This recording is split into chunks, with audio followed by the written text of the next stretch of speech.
grew up in an old two-story house in the same old story town by a beach. I went to an elementary school named after a woman nobody's ever heard of. My front lawn was always bright green. My parents worked a lot of jobs to keep it that way. I was always the first kid picked for kickball, but the last kid picked for basketball, because everybody thought I was too white to shoot hoops, and even though they might have been too right, I was never too white to write graffiti. So if you've ever taken a piss in the public high school's boys' or girls' room, you've seen my finest work. I was always the kid who on foot would race bicycles down the street and win. You're looking at the fastest boy on the block, but that didn't help, because like me, the town around me grew taller with growth spurts. The bigger I got, the faster I realized I needed to slow down. It's a picture-perfect looking place, but appearances can be deceiving. The liquor store sees more faces than the library, and there's always an argument over a fender bender outside the 7-Eleven. Now, I kiss my mother every time I leave her house, and she doesn't know it, but it's because I never know when I'm coming home again.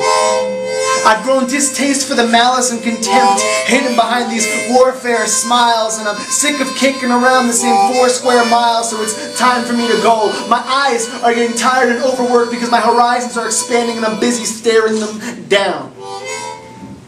Because cursed be the fisherman who forgets the length of his line.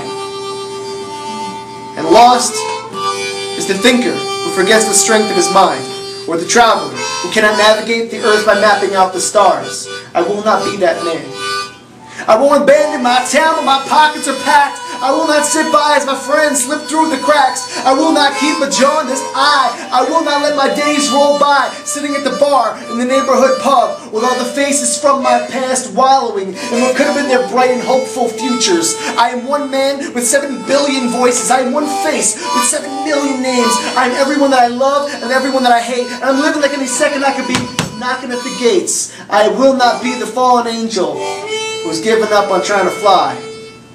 They say everybody wants to go to heaven, but nobody wants to die, so I have taken off, in hopes that being away from home will teach me to miss the place where I grew up and want to come back home and wrap my arms around my fragile father. And I'm sorry if my backseat's a little bit messy, but that's what happens when you try to squeeze a whole house into a 4-door Camry. The dreams stuffed into the glove compartment, the soundtrack to my life, and the tape deck. Yeah, I still got a tape deck. And the trunk is filled with microphones and tattered clothes. I don't know where I'm going.